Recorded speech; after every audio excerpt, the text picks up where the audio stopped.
TheBradRules! Gran Turismo 3. Well, this is kind of random. Why am I choosing to talk about Gran Turismo 3 of all the Gran Turismo games in the series? I mean, we're up to Gran Turismo 7 after all, and they're all just about racing cars, right? And this is just an old, graphically dated PS2 game, isn't it?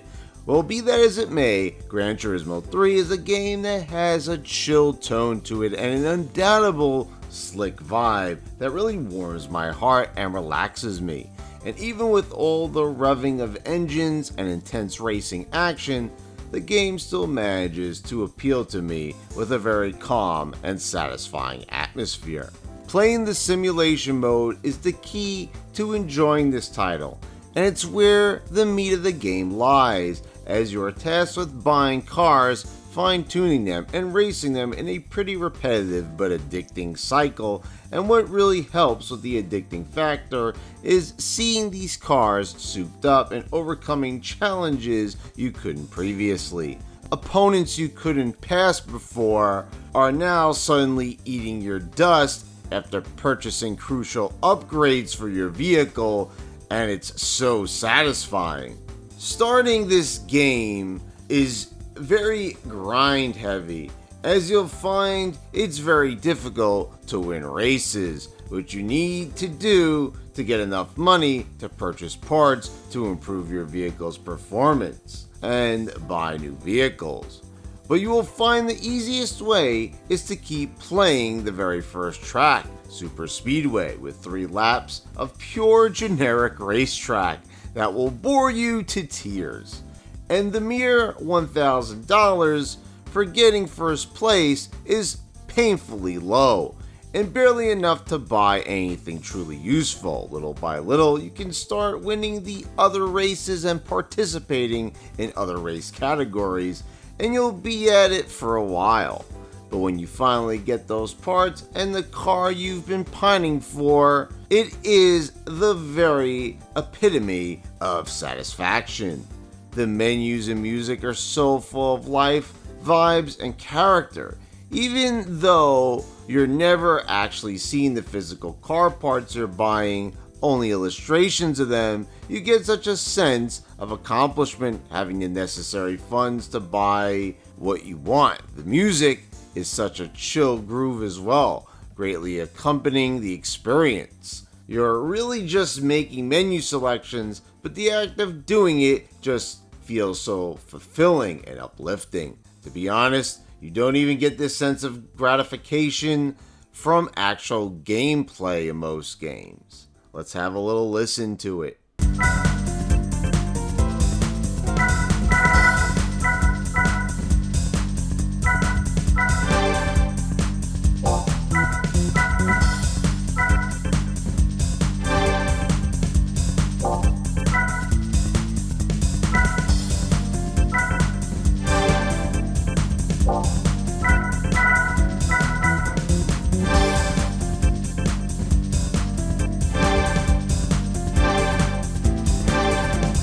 And the gameplay in Gran Turismo 3 takes some getting used to, with its very realistic and sensitive controls. But man, is it some glorious fun. I'm not a huge, massive racing game fan, but this just feels so right. The tracks just light up my senses, and I get such a sense of euphoria as I'm blazing down the road in Special Stage Route 5.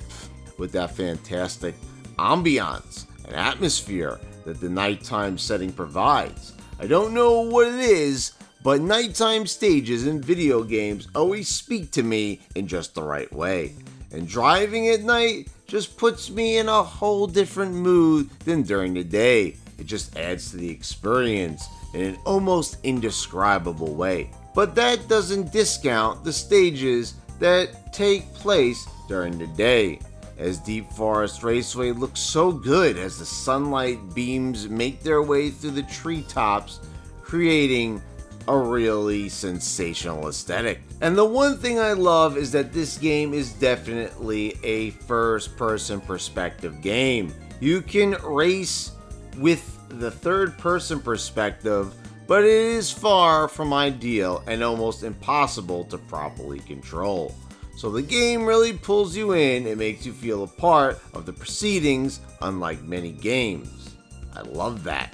The licensed music during a race is just incredible, from Papa Roach to Lenny Kravitz, as well as Motley Crue and Apollo 440.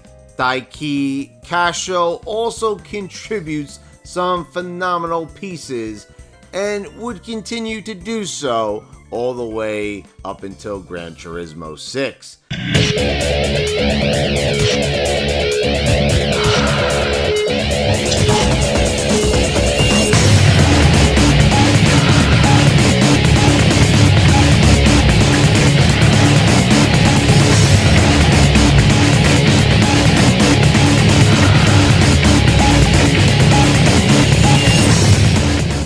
This is one phenomenal OST, from the menu music to the racing music. This game just excels in the sound department. I just love the style and flash of this game, and man oh man is it stylish and sleek in all the best ways. This game is also responsible for my absolute obsession with the Toyota Celica. Oh god, is that a beauty. Gran Turismo 3 is so underrated, and it doesn't get anywhere close to the credit it deserves. Plus, let's really put things into perspective. This was the first Gran Turismo game on the PS2, and it wowed me visually, and it really showed early on what the PS2 was capable of. And now with PC SX2, we have an even better visual experience. I still remember getting this game bundled with my PS2 back during the Christmas of 2001 and having my socks not clean off my feet. And I'm still sockless when playing this game to this very day. So that just about does it, guys. Let me know what you think about Gran Turismo 3 and its atmosphere and vibe in the comments down below. Do you guys love this game and see what I'm saying? Or do you completely disagree and just think it's just an outdated Gran Turismo game that doesn't really deserve any more attention these days? And guys, please subscribe if you haven't already. Click the bells to get all the notifications when I post all my new videos. I want to thank all my subscribers for your continued support. Thank you all for watching, and I'll see you next time.